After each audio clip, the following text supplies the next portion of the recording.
हाँ जी, हमारा टॉपिक चल रहा था 10th क्लास का अम्ल, सार एवं लवण।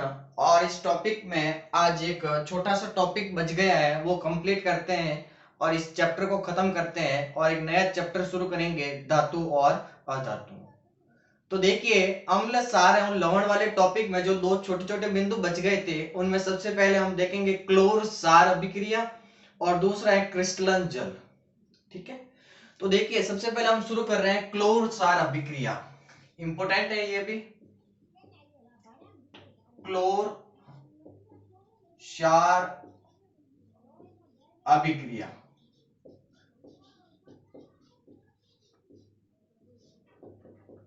जो क्लोर सार अभिक्रिया है ये क्या होती है? तो देखिए, सोडियम क्लोराइड का जो जलीय विलयन है उसमें विद्युत प्रवाहित करने पर यह सोडियम हाइड्रोक्साइड, क्लोरीन और हाइड्रोजन गैस बनाता है।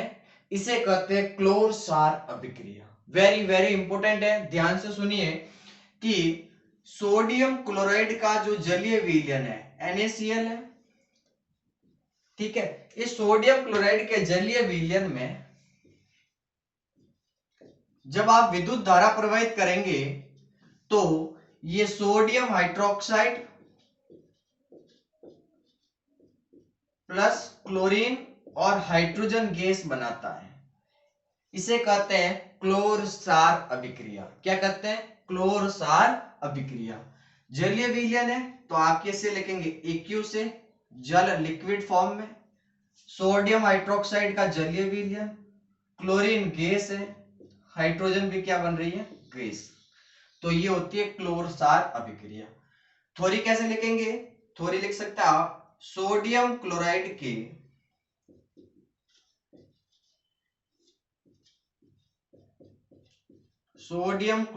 के जलीय विलयन में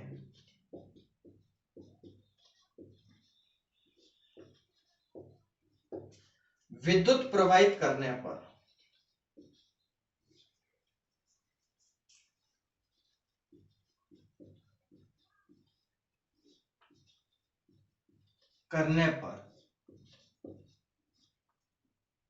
सोडियम हाइड्रोक्साइड प्लस क्लोरीन व हाइड्रोजन गैस बनाता है।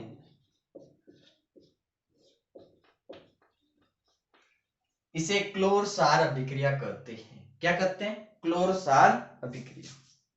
सोडियम क्लोराइड है, उसका जो जलीय विलयन है, अगर उसमें आप विद्युत धारा प्रवाहित करेंगे तो सोडियम हाइड्रोक्साइड और क्लोरीन गैस और हाइड्रोजन गैस देता है ये। इसे क्लोर सार अभिक्रिया कहते हैं। ठीक है, अब जो ये क्लोरीन गैस है ये आपको एनोड पर प्राप्त होगी और जो हाइड्रोजन गैस है ये आपको कैथोड पर प्राप्त होगी। और कैथोड पर हाइड्रोजन के साथ साथ आपको सोडियम हाइड्रोक्साइड भी प्राप्त होगा। ठीक है, विशेष याद रखना, एनोड पर आपको प्राप्त होगी क्लोरीन गैस, कैथोड पर प्राप्त होगी हाइड्रोजन गैस और कैथोड पर भी प्राप्त होगा सोडियम हाइड्रोक्साइड। क्या क्या प्राप्त होंगे कैथोड पर? सोडियम हाइड्रोक्साइड और हाइड्रोजन गैस। ठीक है, तो मैं आपके सामने लिख लेता हूं। एनोड पर क्या निकलेगा, कैथोड पर क्या बनेगा? देखिए,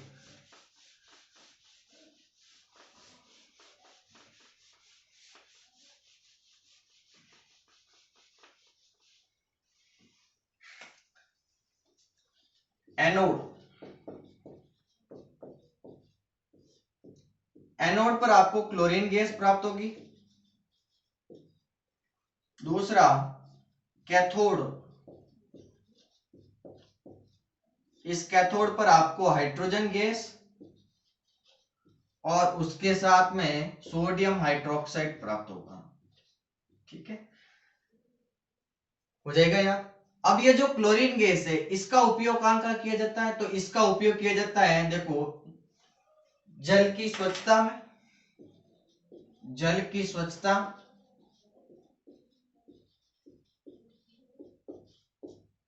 कोमा रोगाणुनाशक,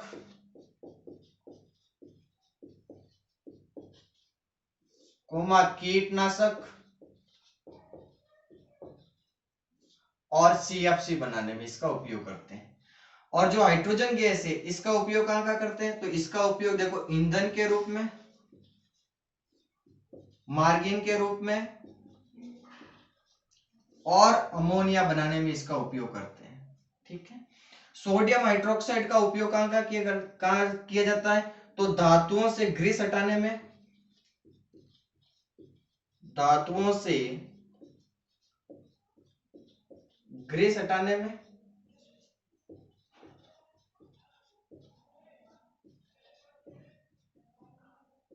कृत्रिम फाइबर बनाने में,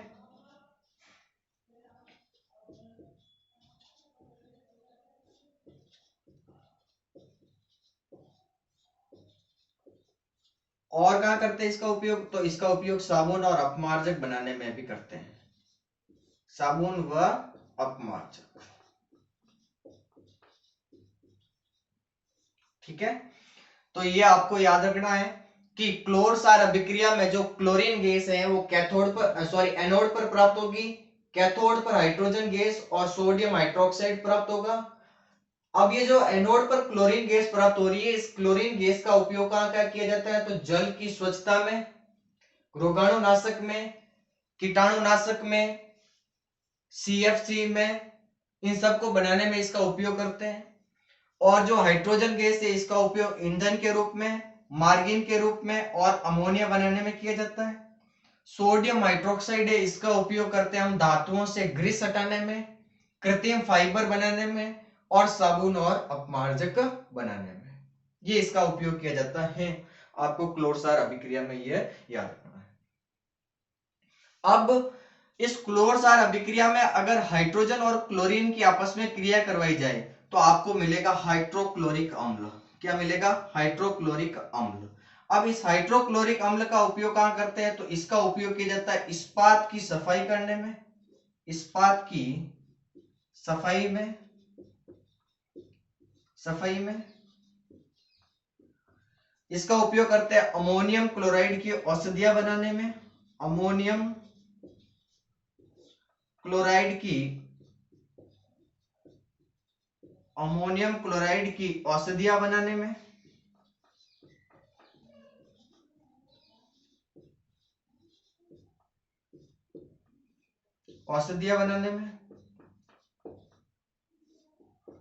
ठीक है, ये आपको याद रखना है।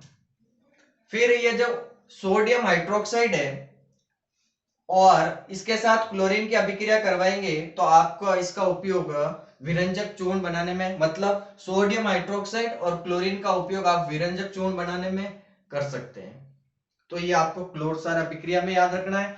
क्या क्या याद रखना है कि सोडियम क्लोराइड है उसके जलीय विलयन है, उसमें विद्युत धारा प्रवाहित करेंगे तो आपको सोडियम हाइड्रोक्साइड, क्लोरीन और हाइड्रोजन गैस मिलेगी, इसे आप क्लोरसार अभिक्रिया कहेंगे। जो क्लोरीन गैस है ये आपको एनोड पर प्राप्त होगी, जो हाइड्रोजन गैस है ये आपको कैथोड पर प्राप्त होगी और कैथोड पर हाइड्रोजन गैस के साथ साथ क्या बनेगा, और सोडियम हाइड्रोक्साइड का जलीय विलयन। फिर ये जो क्लोरीन है इस क्लोरीन गैस का उपयोग जल की स्वच्छता में, रोगाणुनाशक में, कीटाणुनाशक में और CFC के निर्माण में किया जाता है। हाइड्रोजन गैस का उपयोग ईंधन में, मार्गिन में और अमोनिया बनाने में किया जाता है। सोडियम हाइड्रोक्साइड का उपयोग धातुओं से ग्रीस हटाने में, कृत्रिम फाइबर बनाने में और साबुन व अपमार्जक बनाने में किया जाता है। और जो क्लोरसार अभिक्रिया में हाइड्रोजन और क्लोरीन गैस मिली है, इन दोनों को आपस में क्रिया करवा दो आप तो आपको हाइड्रोक्लोरिक अम्ल मिलेगा। और इस हाइड्रोक्लोरिक अम्ल का उपयोग इस्पात की सफाई में, अमोनियम क्लोराइड की औषधियां बनाने में और सौंदर्य प्रसाधन की जो सामग्री होती है उनको बनाने में किया जाता है। फिर हम बात कर रहे हैं कि सोडियम हाइड्रोक्साइड और इस क्लोरीन को आपस में मिला दो तो इन मिलाने से आपको विरंजक चूर्ण बनाने में भी इसका उपयोग करेंगे, मतलब इन दोनों चीजों का उपयोग आप विरंजक चूर्ण बनाने में करेंगे। और विरंजक चूर्ण का उपयोग आप सभी को जानते हो या सभी को पता है कि कपड़े के विरंजन में किया जाता है, विरंजक चूर्ण में मैंने आपको पढ़ाया था। ठीक है, हो गया, ये आपको क्लोरसार अभिक्रिया में याद रखना है। अब आपके सामने एक छोटा सा बिंदु और है, क्रिस्टलन जल। क्रिस्टलन जल क्या होता है, तो क्रिस्टलन जल होता है लवण के एक इकाई सूत्र में जल के निश्चित अणुओं की संख्या कहलाती है क्रिस्टलन जल। लवण के एक इकाई सूत्र में जल के निश्चित अणुओं की संख्या क्या कहलाती है? क्रिस्टलन जल। परिभाषा इसकी इंपोर्टेंट है क्रिस्टलन जल की। क्रिस्टलन जल परिभाषा क्या है कि लवण के एक इकाई सूत्र में जल के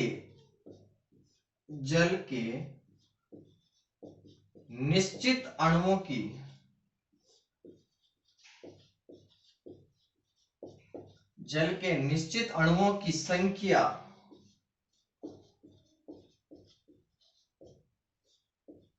संख्या को ही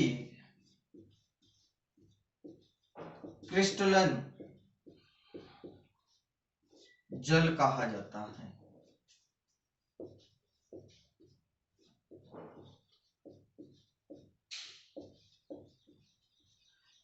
लवण के इकाई सूत्र में जल के निश्चित अणुओं की संख्या क्रिस्टलन जल कहलाती है। इसके एग्जाम्पल है जैसे सोडियम कार्बोनेट .10H2O, जिसे आप क्या कहते हो? धोने का सोडा।